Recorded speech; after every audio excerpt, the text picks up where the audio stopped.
to Shutterdrives. We are here near Pune to review the latest twins from TATA Motors, the TATA Harrier and the TATA Safari. Firstly, let's get into the TATA Harrier.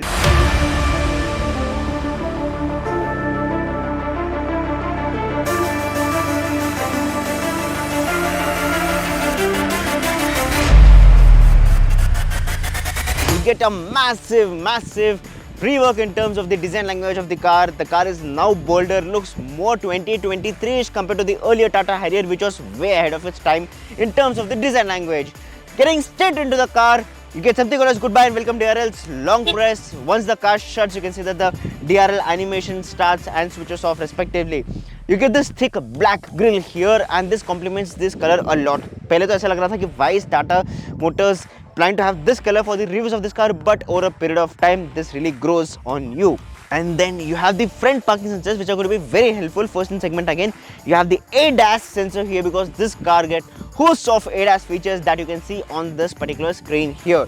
Not just that, you get bi-LED headlamps with cornering functions, which are going to be very helpful in cornering at night, especially when the illumination from the external lighting sources is very less. Now these are the 18-inch alloys, but TATA Motors says that these are not the normal alloys, for God's sake, because these are specially designed so that it helps in improving the aerodynamic coefficient of the car, which enhances mileage thoda sa. And then you have the 360-degree camera, and the cool part is you also have a 2D and a 3D mode for the 360-degree camera, which actually works flawlessly, and the clarity is fairly good. And then you have this Harrier badging right on this side, which makes the car look slightly more bold. And just in case you forget which car you're driving, Harrier or Safari, you'll get to know that from this badging here. And then you have the request sensor on the right, which again works flawlessly. Just open this, get inside the car.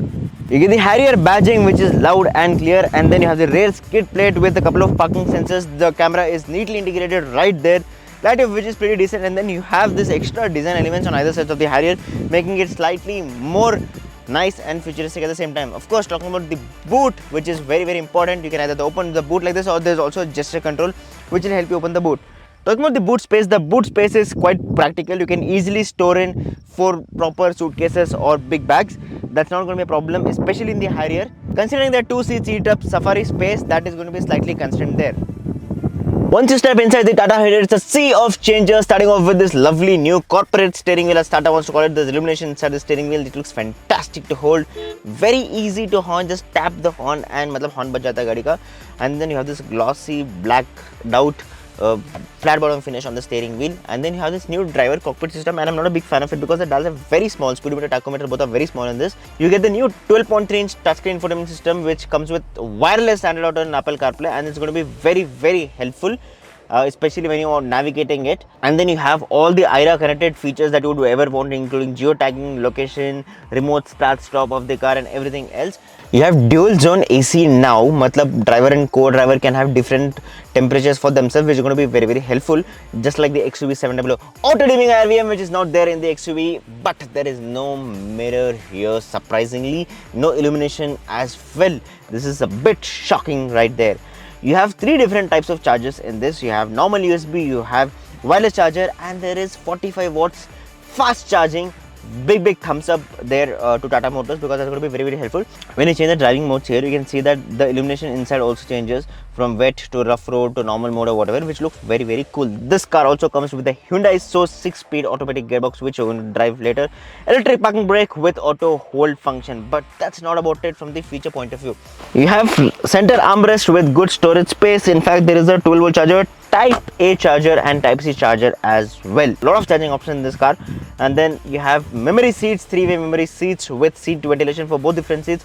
You don't get seat ventilation, which you get in the Safari for the rear passengers.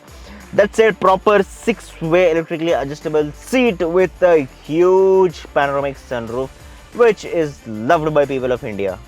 And then you have the air purifier, which also displays the air quality index. Right now it says pour air for such a nice natural climate. ये Delhi जाएगा तो पता नहीं क्या हो जाएगा इसको. And then you have 13 different JBL surround system modes, which is first in the world apparently. Sound system is fantastic. मतलब definitely a 9.5 out of 10. No second thought at all.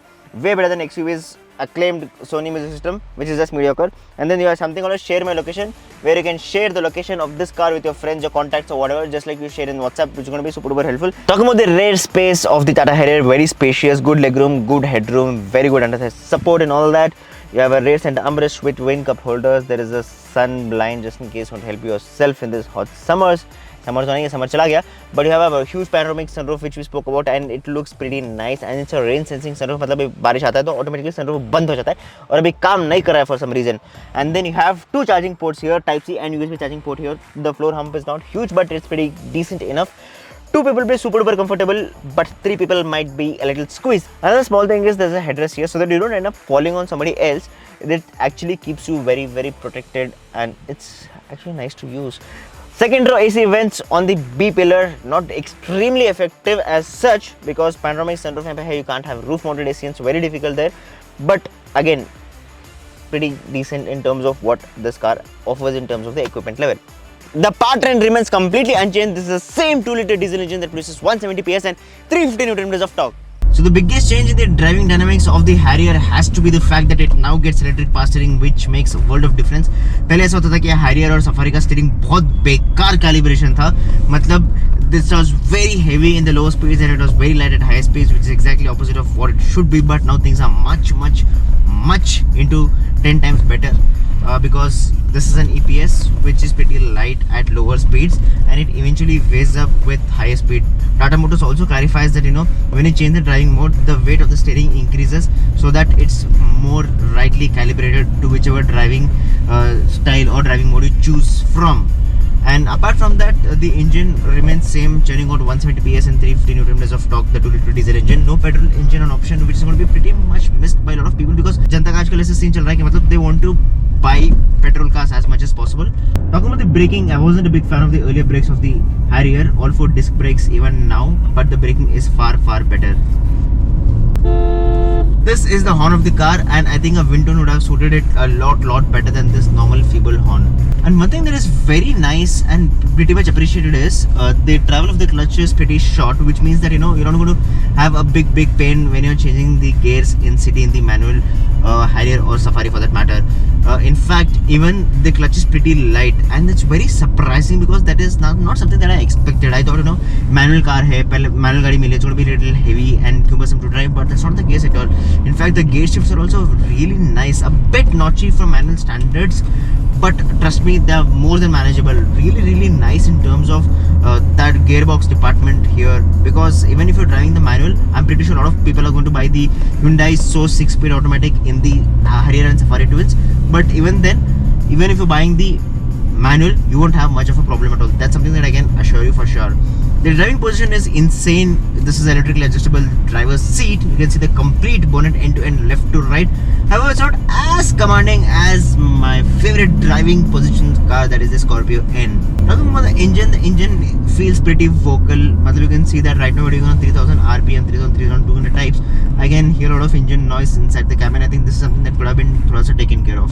But apart from the smaller knickknacks, I think the Harrier is going to be a hoot to drive. The Harrier still delivers one of the best ride qualities in the segment. A little firm at low speeds, but once you pick up speed, it casually glides over almost everything. There's a fair bit of body roll, but there's also good grip on offer. And this grip can ensure that the car glides over twists and turns. There's also the terrain response system, which is heavily inspired from Land Rover, which delivers different engine maps for wet road and off-road terrains. However, the Harrier remains a front-wheel drive SUV with no signs of 4x4 in the future, a huge opportunity missed by Tata. Overall, Tata has upped the game big time with the Tata Harrier. This car has every single feature that you can possibly think of in segments, not only in this but even segments above. But I really wish that Tata Motors has improved the QC also. That's something that we haven't seen. The car is yet to be launched. It's only during the couple of months we'll get to know how good the QC is, quality control, because it is not the best in the earlier Harriers and Safari. I think if Tata is able to close that loop, I don't think there's anything else that is going to come close in terms of the competition that this car offers. Again, couple of things like the all-wheel drive or four-wheel drive is sorely missed. Tata had an opportunity to fix that this time, but they left it because the market share is less than 2% for all-wheel drives and four-wheel drives, and Tata did not want to probably burn money unnecessarily. And then an absence of a petrol engine is kind of missed because people have the speculation that the diesel ban is going to come in many cities. We want a petrol car, running come hai, like the competition offers petrol engine, and that is something that's missed. If you guys like this video, don't forget to subscribe to our channel and follow us on Instagram. Take care and drive safe. Let's head back and drive this Safari.